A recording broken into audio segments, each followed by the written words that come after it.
DIY Automotive, and in this video we're going to be replacing ball joints on this 96, 97 Nissan pickup.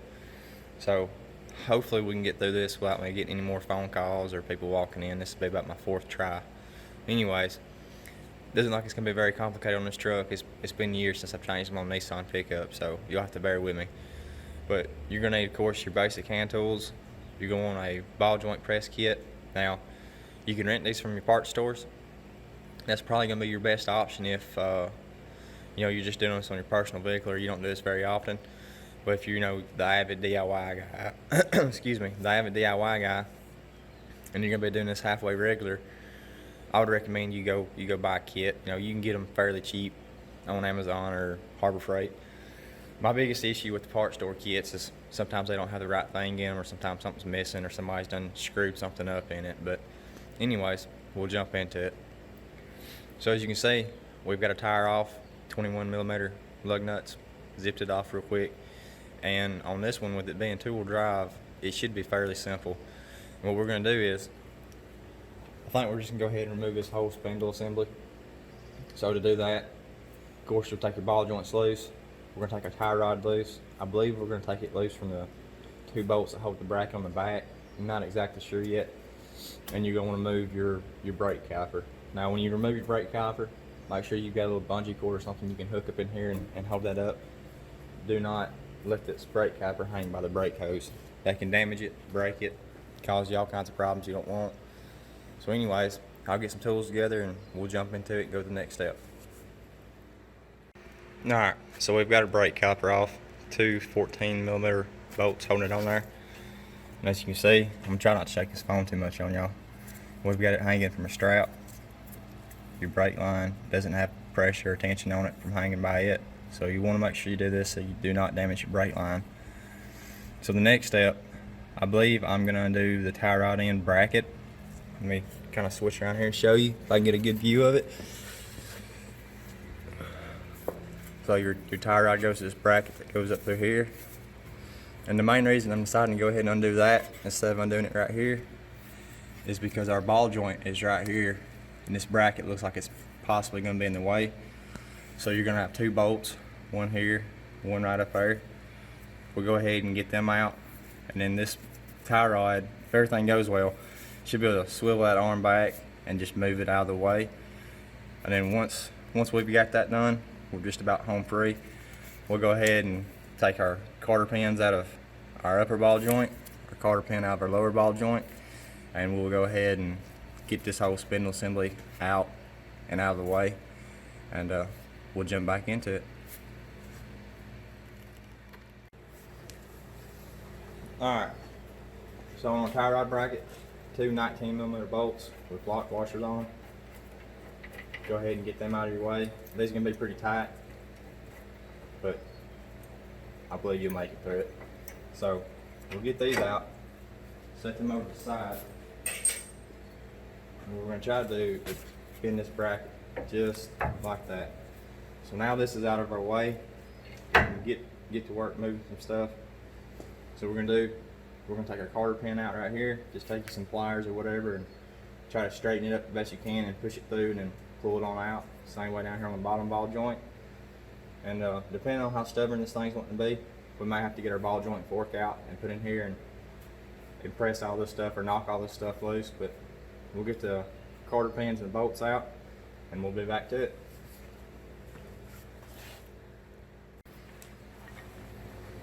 Alright, so we've got our nuts loose on our ball joints, 27 on the bottom and 22 up top. So now we're just going to tape our ball joint forks, put them in there and pop these bad boys loose. Now what you want to do is leave these nuts on here kind of loose, that way when it pops, stuff don't fall. If you get pressure on this, it don't sling stuff everywhere. So we'll see if we can get this out the first time.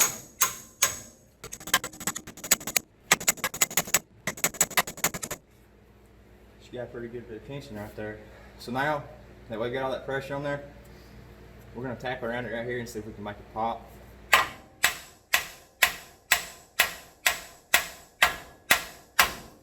That didn't work. she goes. Alright, so now, and that's what I was talking about, why you want to leave that nut on there. That tension. So now, we'll go to the top one, see if we can get it loose.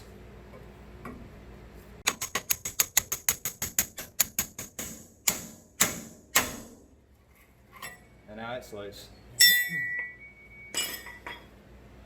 So what we're going to do, we're going to put a jack underneath this control arm to relieve some of this pressure to take this nut off. That way we can ease it down in a controlled way. And once that's off, we'll pick up on our spindle, take this top nut off, set the spindle out of the way, and we'll be able to get started on our ball joints. So now that we've got our spindle off, we're going to want to take our ball joints out. So on this top one, pretty simple. You've got 4 12mm, I believe, bolts holding it in, and she drops out. Now on your bottom one right here, see if I can move this without shaking y'all too much. You want to be careful because it's going to have a snap ring. So depending on the type of ball joint, you may be able to see the snap ring right here under some of this dirt, but I didn't see it. So what you're going to do is pry this boot up, and there's actually a snap ring. It's hard to see, but there's a snap ring right here. See if I can get it on around here.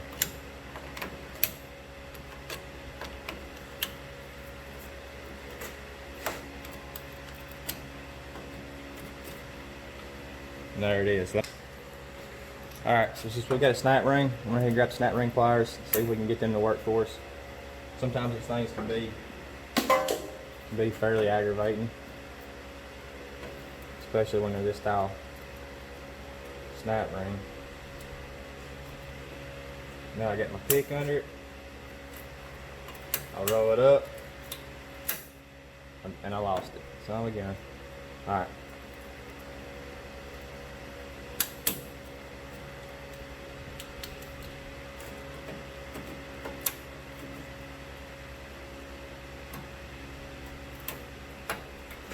Got my pick under it.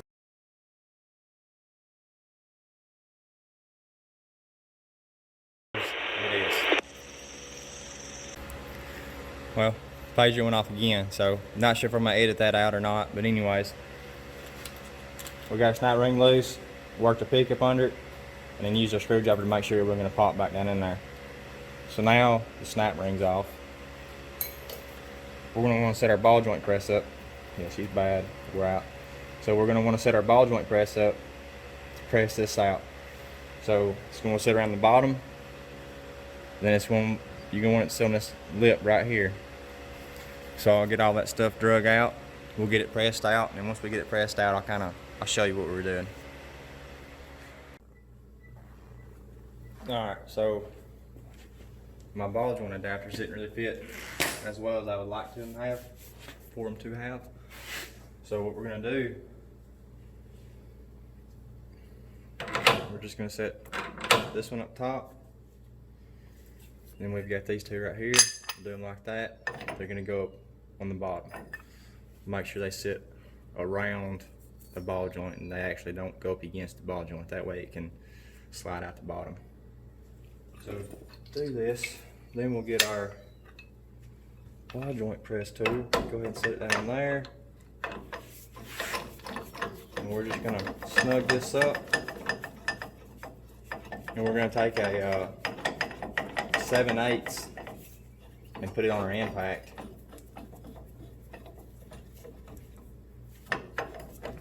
And you'll have to watch it, because what it should do, you should see this ball joint right in this area, you should see it start going down. So we're actually pushing from the bottom, but when you push from the bottom, it should pull this top arm down and help push that ball joint out. So we're gonna watch for that, and hopefully that works out pretty well for us and we don't have to step back and kick again.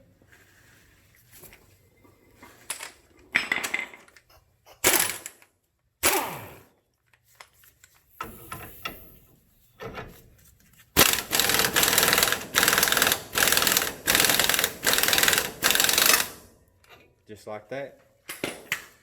She is now loose. Back this clamp off.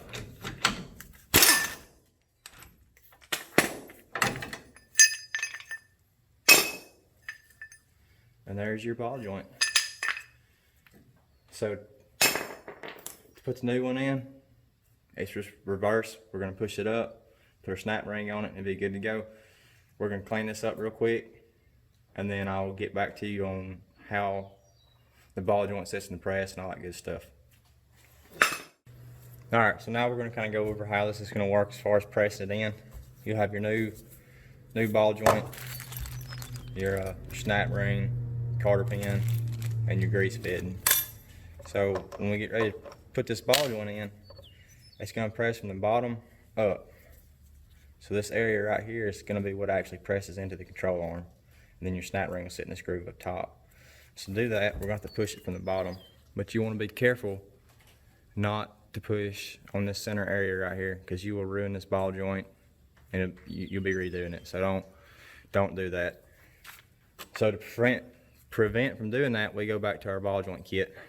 And I've got this cap right here, and it fits right over. It rides right here on this outside edge. So that's gonna prevent us from damaging our plate right here. So that will allow you to push it up in there. But now you need something that sits down over the top to hold the control arm so the ball joint can be pressed in. And to accomplish that, we're going to remove our boot. And, you know, be careful not to get any dirt in here. We've got this sleeve right here. We'll slide it down and it fits right there over that edge. So we know, since it's bigger than the pressed in area, our ball joint will be able to press up through this sleeve without hitting. Then we've got this top cap. We'll sit down on top of it.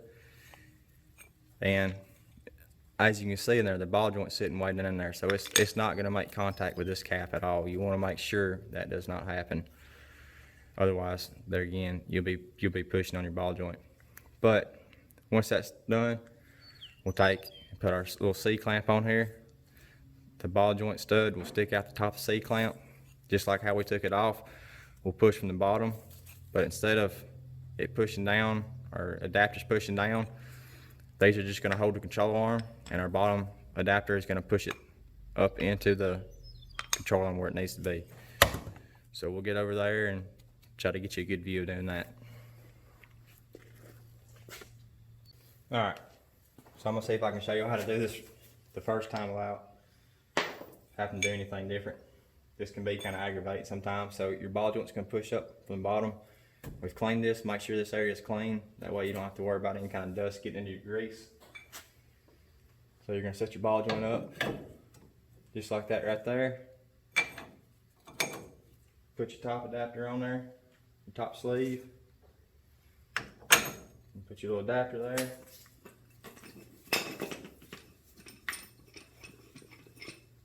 Now what we're gonna wanna do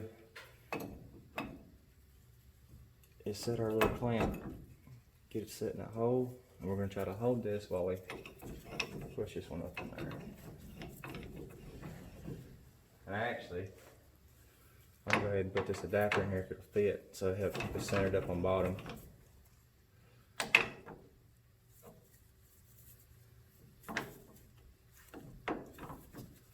Well, she doesn't want to fit. Oh well. Alright, so we're going to set our ball joint up in there. Then you can go ahead and snug your clamp up.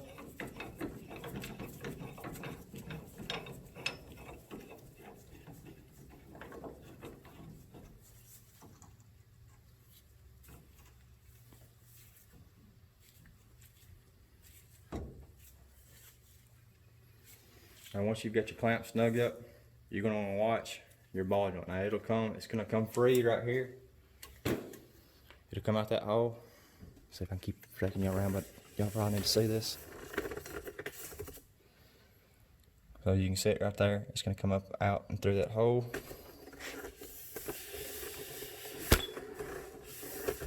Sorry about that, y'all. But now we're going to take and put our impact on it and see if we can push it up in there. And you want to make sure it goes up in there even. Make sure it doesn't try to cock one side or the other. So I mean, we're just putting just a little bit at a time on it and watching it.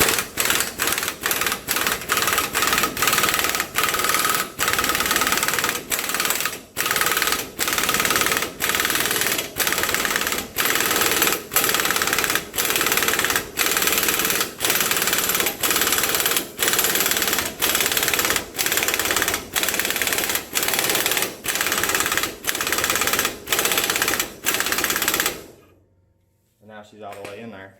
Now I'm gonna see if I can move y'all over here so you can see it squared up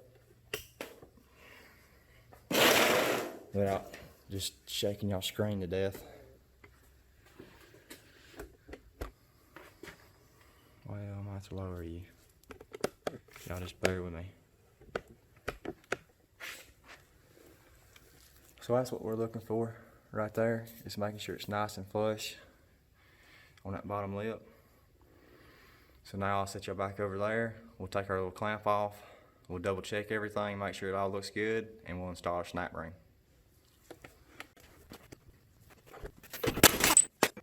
Everything looks good. Threads are nice and clean. They didn't get boogered up. That's what you want to happen, is everything stay nice and safe. You got a nice gap right here for your snap ring to go in. So what we're gonna do, we're gonna go ahead and pop our snap ring in, put our dust boot on there, or a grease boot, whatever you want to call it. Then we're gonna go ahead and install our grease fit in the bottom. Now you always want to wait till last thing to install your grease fit, and that way you don't damage it when you're installing.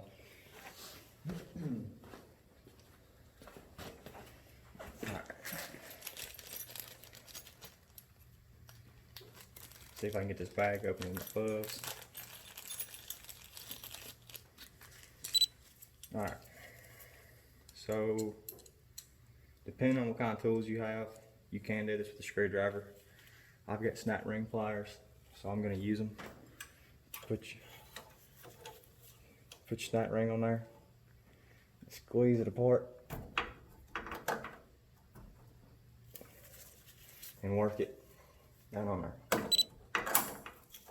just like that. And she is there. Now we get that taken care of. Take our dust boot, push it back over it down to the snap ring, and that is that. I'm gonna wait till last thing to put that grease fit in there. Just do both of them at one time, so I don't have to get my wrenches back and forth. But that's it. So I mean, that's your bottom ball joint, and you can see how much stiffer that one is. So it's not too bad. We'll move on to the top ball joint. We'll get it knocked out and get this thing put back together. Alright, so now we're ready to put our top ball joint in.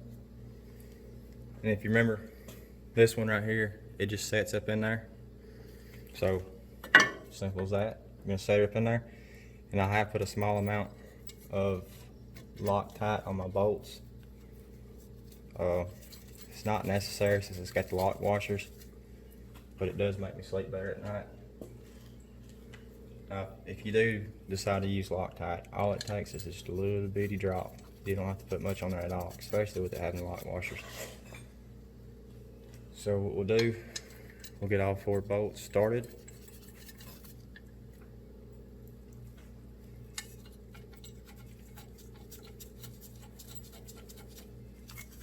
So once we get all them started, we'll come back and tighten them all up.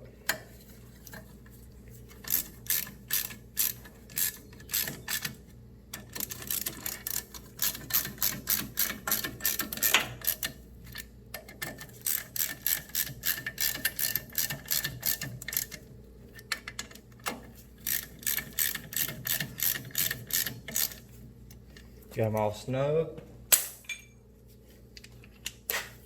So now we'll come back and tighten them down just a little bit. You kind of want to go crisscross pattern.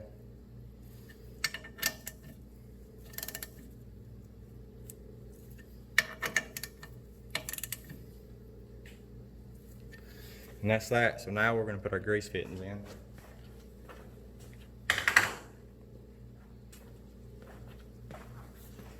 So you just take your little bitty grease fit in there,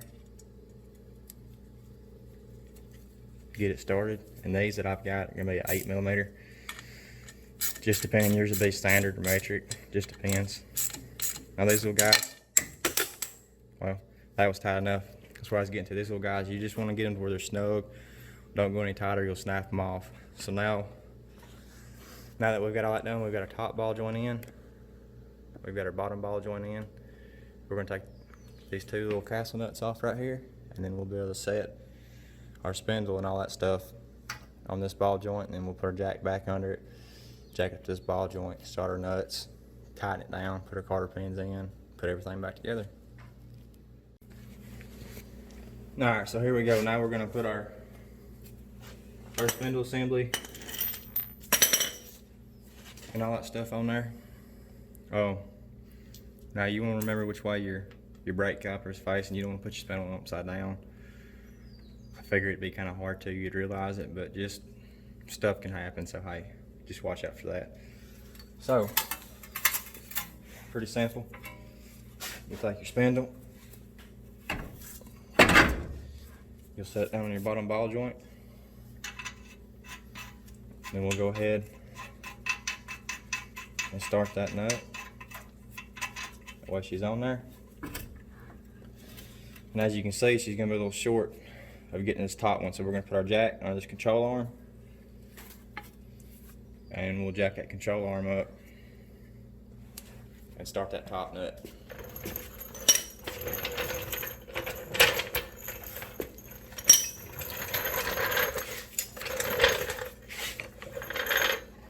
Now another thing you want to be careful of is that you don't bend this dust shield. It happens. If you hear a loud screeching noise going down the road right after you put this back together, that's the first thing I would probably check, is make sure your dust shield hasn't bent and rubbing your rotor. So we're just going to jack that lower control arm up.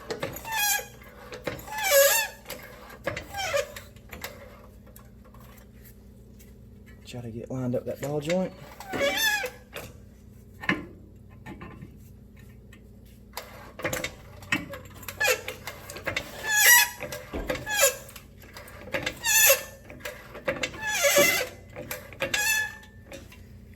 Then we'll start this nut right here.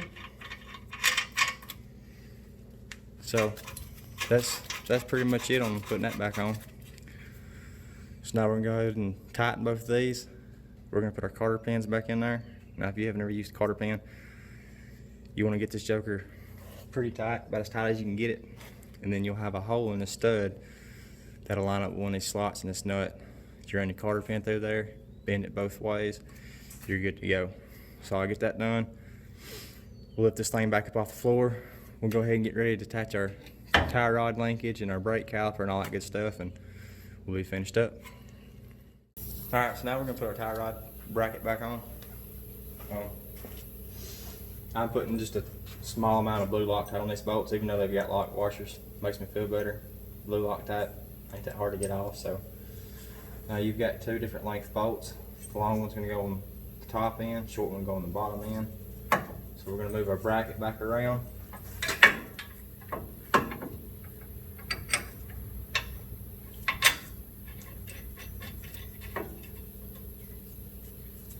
Get our bolt started.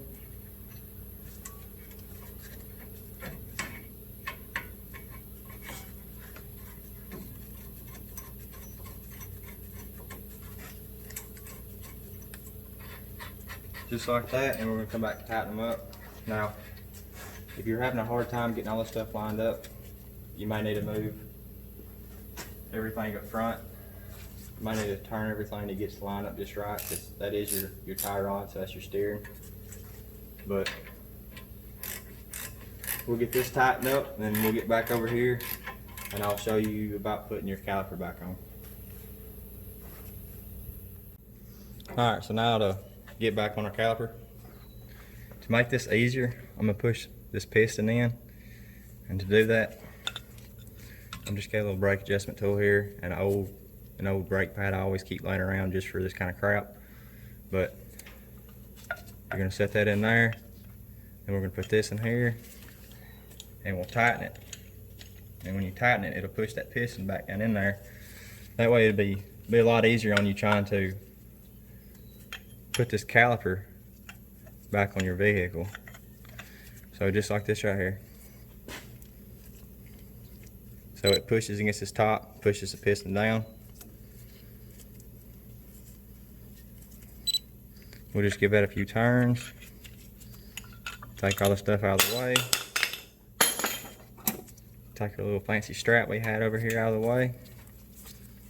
And be careful putting this caliper on. Make sure your hose looks right. Make sure you don't have it all kinds of twisted up. But assuming our brake pad's right here against the rotor, she will slide right on there. So now we just put our two, I believe they were 14mm bolts back in our caliper. And once we get that done, we'll throw our tire back on here. Once we get that done, we'll throw our tire back on here, and we will put a couple squirts of grease and everything. Now you don't want to go crazy with the grease and blow the boot out, but you do want to put enough in there to where you can feel it pushing out on the boot. But yeah, so that's it. Y'all hopefully learn how to do your own ball joints on your truck. And this is going to be the same process for the most part on most trucks, unless it's four-wheel drive. You'll have your axle, your front-wheel drive axle in the way. But so that's it. I mean, it wasn't that hard, depending on where you're at and your labor rate. I want to say this give almost 4 hours to do both sides. So say if it was 4 hours and your area's got a $100 an hour labor rate, I mean that's $400 you can save yourself, you know, on Saturday. So hopefully this will help y'all out, kind of clear some stuff out, and make you a little bit more confident doing it yourself. So just take your time, take pictures, make sure you double, triple check everything, and you should be good to go. So we're going to tighten our caliper bolts down, then we're going to throw our tire back on here. Well, we're going to grease everything, then throw our tire back on here, and this one will be ready to go. I really appreciate y'all taking the time to watch this. Hopefully it helped. If it did, let me know. If it didn't, let me know. Let me know how I can improve. And I'll put some links down in the description of some good snap ring pliers and my little brake caliper tool. I'll do some research and get them posted up there and try to find you the best one for the money anyways. That way you get a good tool without just spending gobs of money on it. So anyways, I appreciate it, and if you liked this video or found it useful, hit that like and subscribe. Thank you.